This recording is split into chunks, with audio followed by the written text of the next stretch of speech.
আমি পাইছি এরকম একটা। আমি ওসিয়তের জানাজা পড়ানোর জন্য গেছি ময়মনসিংহ। আমারে ওয়াদা করাইছে, হুজুর আমি মরে গেলে আপনি জানাজা পড়াইবেন। ঠিক আছে। তা আমি জানাজা পড়ার জন্য গেছি ময়মনসিংহ। হায় হায়, জানাজা পড়াইতেছি, একজন চেয়ারে বয়ে রয়েছে। আমি ভাবলাম যে মাইয়েতের লগে কাফেরের লগেও খাতির আছে। মুসলমান তো আইছে আইছে, হিন্দুরাও চলে আইছে, বয়ে রয়েছে। রাত নামাজ পড়ে না, জানাজা পড়ে না। নামাজ শেষ করে কাছে গেলাম, একটু ধন্যবাদ দিয়ে আসি। কাছে যা জিগাইলাম সাহস করে, নাম কি? নাম বললো মোহাম্মদ দিয়া। বুঝলাম কি রে, মুসলমান দিই। আমি জিগাইলাম ভাই নামের শুরুতে মোহাম্মদ, তার মানে আপনি মুসলিম, জানাজাটা গেল পড়লেন না যে? এই কথা বলতে পারি তেলে বাগুনে জ্বলে উঠছে। আমার কয়, এই আপনারা মোল্লারা খালি পেঁচ লাগান, আপনারা পেঁচ লাগান। কি পেঁচ লাগাইছি? জানাজা 2-4 জনে পড়লে সবার পক্ষ থেকে হয়ে যায়, জানেন না? জানাজা যে আলাল কিফায়া, এটা হে আমারে পড়াইতেছে উল্টা। কয়েকজন পড়লে সবার পক্ষ থেকে দায়িত্ব আদায় হয়ে যায়।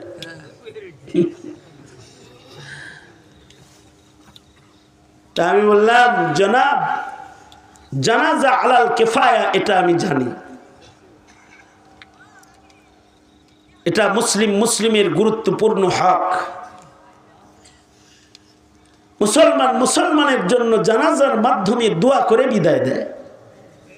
কাল দোয়া তো করছি, আপনারা দাঁড়ায় করছেন, আমি চেয়ারে বসে বসে করছি। আমি বললাম দেখেন, এত উত্তর দিয়েন না। আমার প্রশ্ন হলো, আপনি একটা মুসলিম হিসাবে আপনার নাকের ডগা দিয়া এত বড় একটা নেকির পুটলা চলে গেল, আপনি এটার দিকে তাকাইলেন না। অথচ জানাজা যদি কেউ পড়ে, তাহলে তাকে একটি রাত মানে হলো এক উহুদ পাহাড় সমান সব আমল নামায় দেয়া হয়। সুবহানাল্লাহ। তার মানে আমনের নাকের ডগা দিয়ে একটা উহুদ পাহাড়ের সওয়াবের ফুটলা গেছে, আপনি ওইদিকে তাকাইছেন না। তা আমি তারে বুঝাইতেছি। একজন আমারে কয়, হুজুর ওযু করে না। জীবনে ওরে কোনোদিন ওযু করতেও দেখিনি। যারা ওযু পারে না, ওযু করে না, ওদের অঙ্গ চমকাইবে না। কিন্তু উম্মতে মুহাম্মাদির যারা ওযু করনেওয়ালা, নামাজ পড়নেওয়ালা, এদের বৈশিষ্ট্য হলো গুররিল মুহাজ্জালিন। হাসরের কঠিন ময়দানে তাদের ওযুর অঙ্গের চমক চমকাইতে থাকবে। লাভ কি? লাভ হলো এই গোষ্ঠীটা তাদের নেকির পালা যদি হালকাও হয়, তাদের চমকের কারণে তারা নবীজির শাফাআত তাদের নসিব হবে।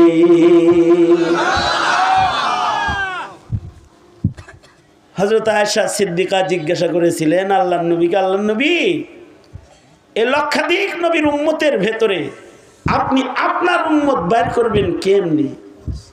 নবীজি বলেছেন, আমার উম্মতের ওযুর অঙ্গ চমকাবে। দুঃখের বিষয় হলো প্রজন্মের মুসলিম ছেলে মেয়েরা এখন ওযু জানে না, কারণ এখন মক্তব চালু নাই। কেজি, নার্সারি, পেলে এগুলো আইসা সকালবেলার সবাহি মক্তবগুলো বন্ধ হয়ে গেছে, যে কারণে মুসলিম সন্তানরা ওযু, গোসল, ন্যূনতম ধর্মীয় জ্ঞান থেকে এখন তারা বঞ্চিত। ঠিক কিনা জোরে বলে? এটার অভাব পূরণ করা দরকার। যারা পিতারা মায়েরা কথা শুনছেন, আপনি ঘরোয়াভাবে কিছু বিষয়ের শিক্ষক হয়ে যান। এটা যদি আপনি না হন, তাহলে এক সময় আপনার সন্তানটা এমএ পাস করবে কিন্তু অজু করা জানবে না। বহু এমএ পাশের অজু হয় না, গোসল হয় না। মরছি না আসলেই, এরা ও গোসল করা জানে না, অজু করা জানে না। নারীরা, বহু নারী গোসল দরকার আছে এটাও বুঝে না। যেমন মনে করেন যে সকল মেয়েরা নেল পলিশ ব্যবহার করে, নখ পলিশ ব্যবহার করে না, এই নেল পলিশ যারা ব্যবহার করে তাদের অজু গোসল কিচ্ছু হয় না। কারোর বিবি যদি এই কাম করে আর কারোর মেয়ে যদি এই কাম করে, আপাতত তাদের ঘরের ওই মহিলাগুলো আর পায়খানা সমান সমান, তাদের জিসম নাপাক, কারণ তাদের ফরজ গোসলও হয় না। এই হাত দিয়া যদি মনে করেন তরকারি মরকারি রেঁধে দেয়, তাহলে গু দিয়া নেড়ে ছেড়ে দিচ্ছে আর কি। না, এটা মস্করা করে বলতেছি না, কিন্তু একেবারে সিরিয়াস বলতেছি। এতটুকুন ধর্মীয় জ্ঞান যদি কোনো নারীকে শিক্ষা না দেওয়া হয়, তাহলে এই নারী ইবাদত শিখবে কেমনে? কথা বলেন, ঠিক না? ঠিক। আমরা চেয়েছি আলেমরা যে আমার সন্তানের এতটুকুন দিনী শিক্ষা নিশ্চিত হোক, এ কারণে আমরা শিক্ষা কমিশন বরাবর কথা বলেছি। কিন্তু হাসিনা চেয়েছে এদেশের মানুষ ধর্মকর্ম না শিখুক, এ কারণে শিক্ষা সিলেবাসে এগুলো না এনে গোমাতাকে এনেছে, ট্রান্সজেন্ডারকে এনেছে, সমকামিতার গল্পকে এনেছে, যৌনাচারকে প্রবেশ করায়ছে, ডারউইনের ভ্রান্ত মতবাদ পড়ায় আমার মুসলমানকে আল্লাহ ভুলায় দেওয়ার চক্রান্ত করেছে। এই যে বিষয়গুলো, এখন একটা সময় আসছে, এখন নতুন সরকার গঠনের আমল, সামনে একটা ভোট মারবেন আর একটা সরকার গঠন হবে। কারে ভোট দিবেন আমি তা আপনাদেরকে বলতে চাই না, আপনার ভোট আপনি দিবেন, তবে কোন নাস্তিকের বাচ্চাকে ভোট দিবেন না, যে আপনার সন্তানের ইমানের দায়িত্ব নিবে না, যে আপনার সমাজের মানুষের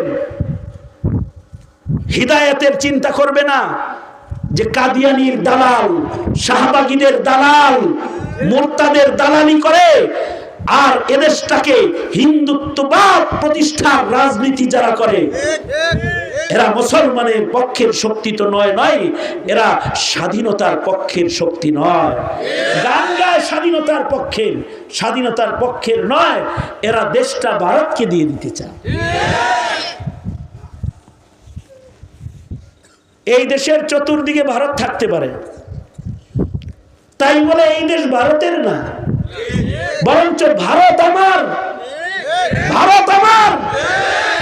এ ভারতের দিল্লির লাল কেল্লায় এক সময় কালিমার পতাকা উড়েছে, ঠিক কিনা? যারা আওয়াজ করে আমাদের স্বপ্ন হলো ভারত আবার ইসলামের হুকুমত কায়েম হবে, আমরা সেই স্বপ্ন দেখি।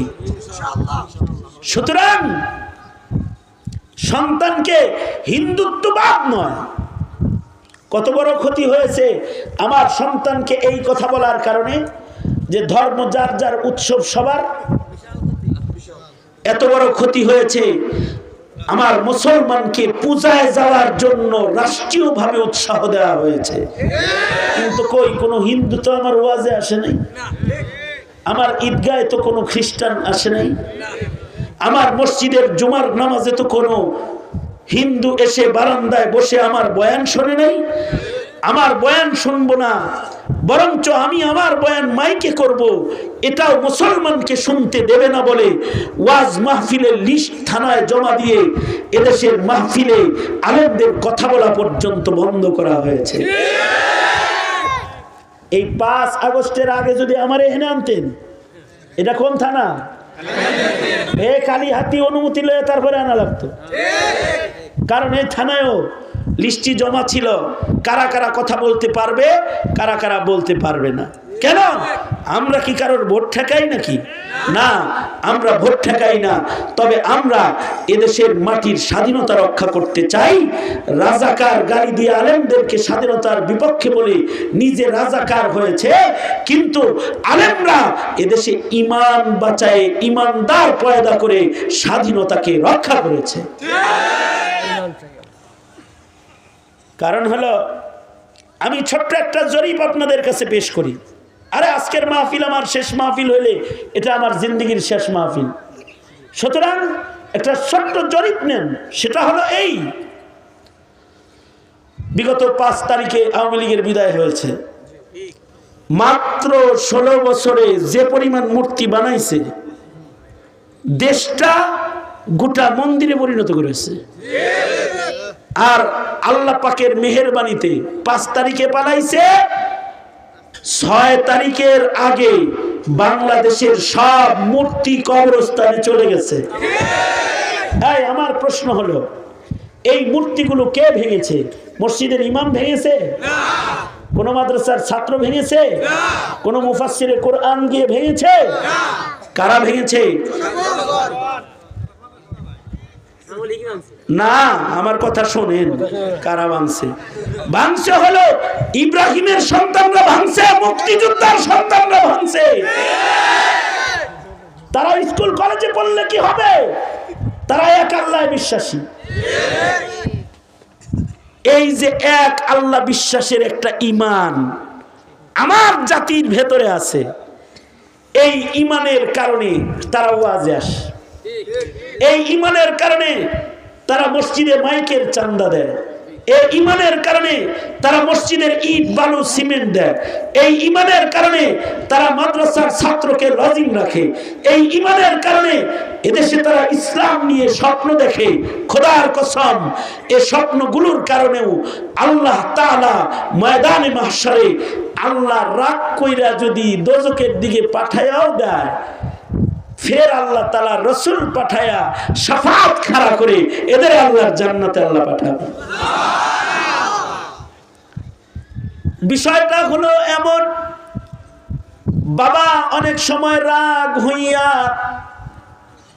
সন্তানকে ঘর থেকে বাইর করে দেয়, বাবা সন্তানকে বাইর করে দেয়, কথা শুনোস না, যা তোর জায়গা আমার ঘরে না। কিন্তু আবার চাচাকে বলে, আমি বাপ হয়ে বাইর করে দিছি, তুই তো চাচা লাগস, কই থাকবে কি খাবে জানো নাই, তুই যা লয়ে আসিস।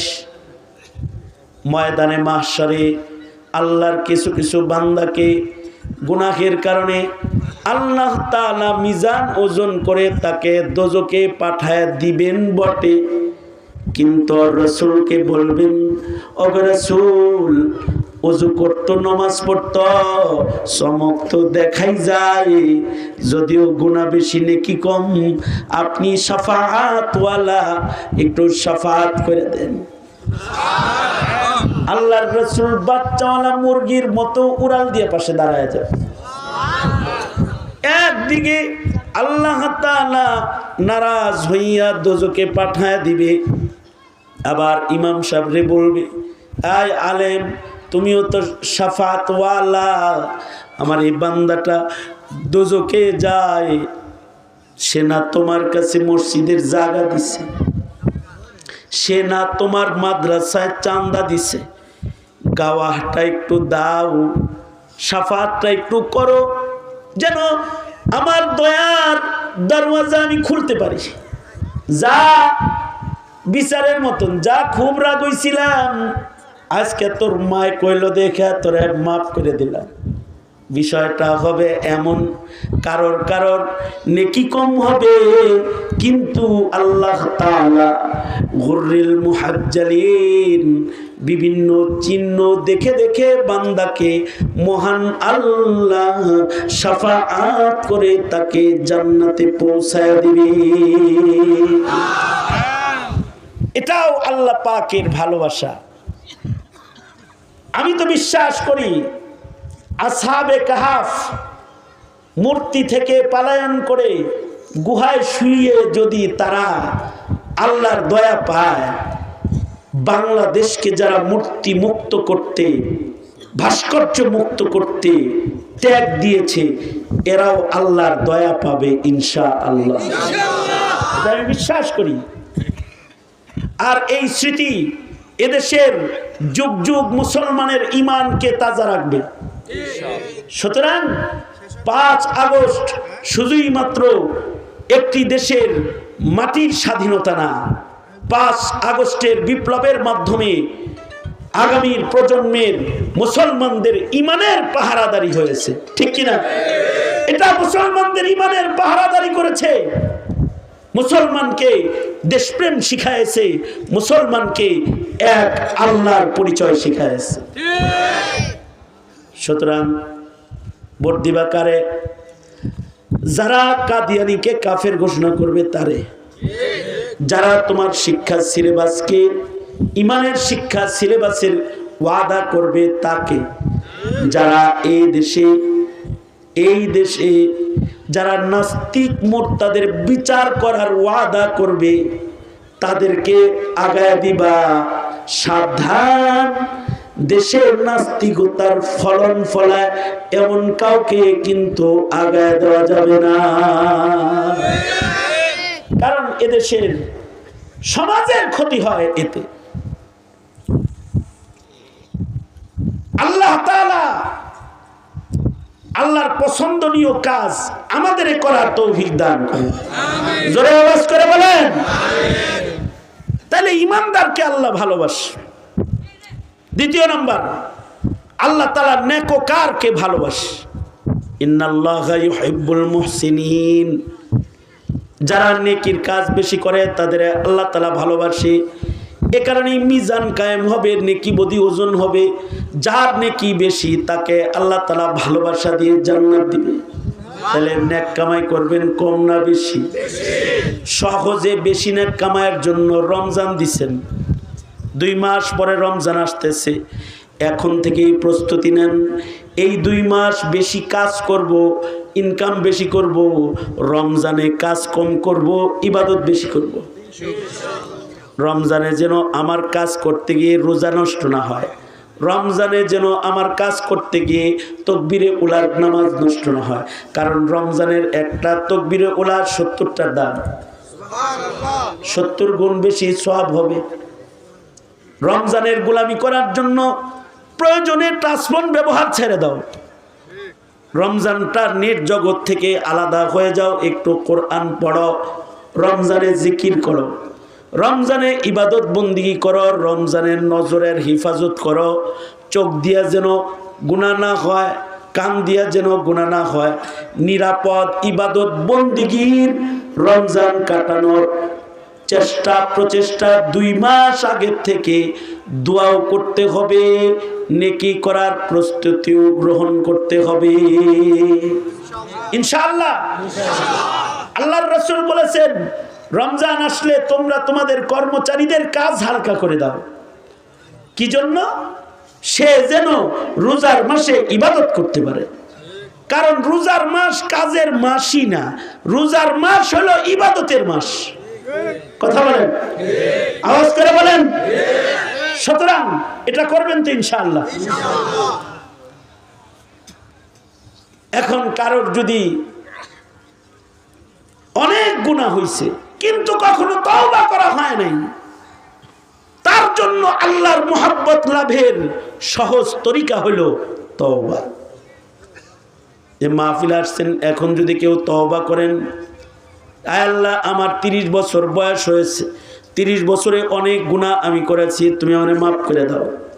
আয় আল্লাহ 30 বছরে বহু অপরাধ অন্যায় আমি করেছি, তুমি মাহফিলে বসছি, তওবা করতেছি, সামনে আর অপরাধগুলো করব না, তুমি আমাকে ক্ষমা করে দাও। আল্লাহ তাআলা বলেন, ইন্নাল্লাহা ইউহিব্বুত তাওয়াবিন, যারা গুনাহ করার পরে তওবা করে আল্লাহ তাআলা তওবাকারী বান্দাদেরকে ভালোবাসে। আল্লাহ তাআলা তওবাকারী বান্দাদেরকে এত ভালোবাসেন যে আল্লাহ তাআলা তওবাকারীদের কারণে, তওবার কারণে তাদের গুনাহকে নেকের দ্বারা পাল্টায় আল্লাহ আমলনামার ভেতরে জমা করে। সুতরাং যুব সমাজ আর নামাজ কাজা করব না, তওবা ইনশাআল্লাহ, ইনশাআল্লাহ। না সোজা সোজা সোজা বলেন, ইয়া আল্লাহ তওবা করিতেছি, আর কোনদিন নামাজ কাজা করব না। ইয়া আল্লাহ তওবা করিতেছি, হারাম কামাই করব না, হারাম খাইব না।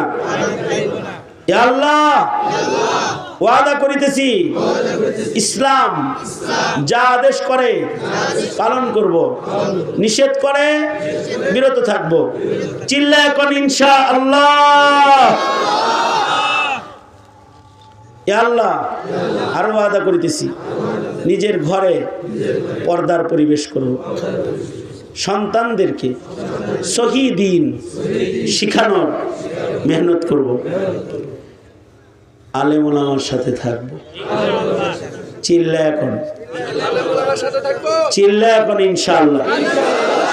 সোজা করেন, যেই তবলিগে আলেম ওলামা নাই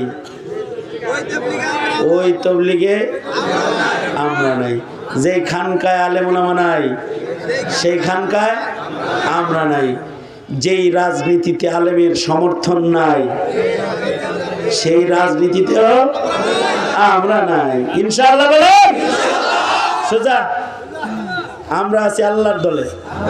সুতরাং মুট করেন, আল্লাহর ঘর, এবার পকেটের ভিতরে হাতটা ভরেন, যার পকেটে জাহানছেন এটি বাইর করেন, দেন সবাই তাড়াতাড়ি দে। 1500 যারা দিবেন আমার কাছে এসে দিয়ে যান, আর খুচরা যারা দিবেন রুমালে দেন। জলদি করেন, জলদি জলদি করেন, তাড়াতাড়ি করেন। 1500 টাকা যারা দিবেন তারা স্টেজে এসে দেন আমার কাছে। এদিকে আসুন, 500 1000 দেন দেন দেন দেন, জলদি দেন, তাড়াতাড়ি তাড়াতাড়ি। এটা কত?